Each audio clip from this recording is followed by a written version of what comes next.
Hello, Professor and patients. My name is Andrea Cedeno, and I'm going to be acting as an athletic trainer today. My presentation is geared towards everyone, really, that's going to deal with shin splints or might deal with shin splints. As I stated, we're going to be talking about shin splints, also known as medial tibial stress syndrome. So let's get started. Some background into it. It's extremely common in runners, also people in the military and dancers. Although it is not limited to any of these, anybody could get it really. If you're starting a new fitness program or there's a change in intensity in your workout, this may cause shin splints. Counts for 10 to 15% of all running injuries. And 60% of all conditions that have to do with leg pain are usually shin splints.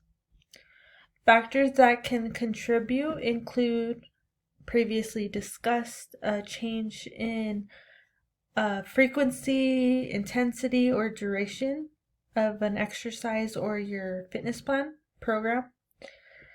If you're new to long distance, for say you're starting in the new cross country team, if you're flat-footed, if the improper or your shoes are worn out, that could be a cause as well. Now for some signs and symptoms.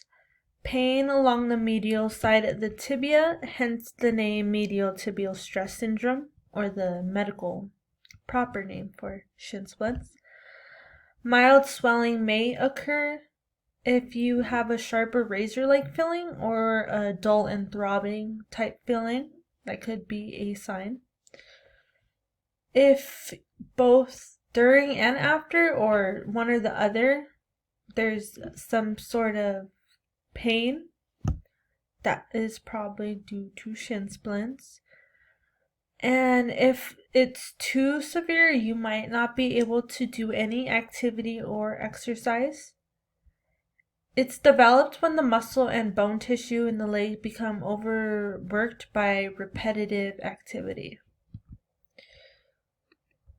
As for treatment, rest, ice, stretching, those are very important. I think I could relate it back to running, as I was in cross country for my 4 years of high school.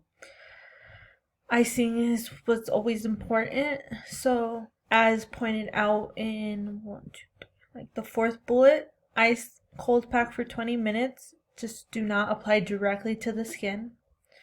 Then you can substitute that high intensity training for low aerobic activity. But if you are feeling too much pain, you're not going to want to do any activity for a little while until you're feeling better. You could always take anti-inflammatory medicines as well, such as ibuprofen or aspirin. Compression, bandages, and sleeves are also a great tool to use. Supportive shoes and orthotics as well. As for prevention, you always want a gradual buildup of the certain fitness level or intensity you're going to be working out as. You're not going to want a sudden intensity change. You're always going to want to build up to that fitness level. And wearing properly fitted and appropriate athletic shoes, I think I could really attest to this, especially with running.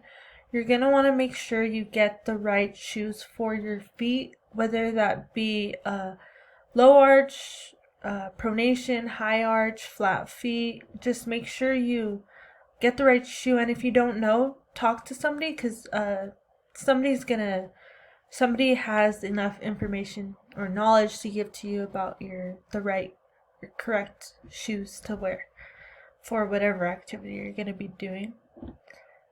Continuation of that, replace the shoes often. As a runner, if you're a cross-country runner, you're going to be out there 6 days a week running a lot on the pavement, so you're going to burn that rubber fast. So every 350 to 500 miles of wear and tear, you're going to want a new pair of running shoes or shoes. The next point is just don't overdo. You know your body, you know what you can handle, you know if your body's under too much stress. So if you ever feel like that, just bring it back and don't overdo. Stretch your calves and hamstrings always. It's always good to stretch before and after, and when you do have shin splints, good to stretch that out. And the last point is exercise on softer surfaces whenever possible. This too I can speak on. It's whenever it's possible to run or jog or anything, go on the grass, because the grass is going to be softer and it's going to your feet are going to thank you compared to running on the hard concrete pavement all the time. Okay, and the last slide is works cited. So that concludes my presentation.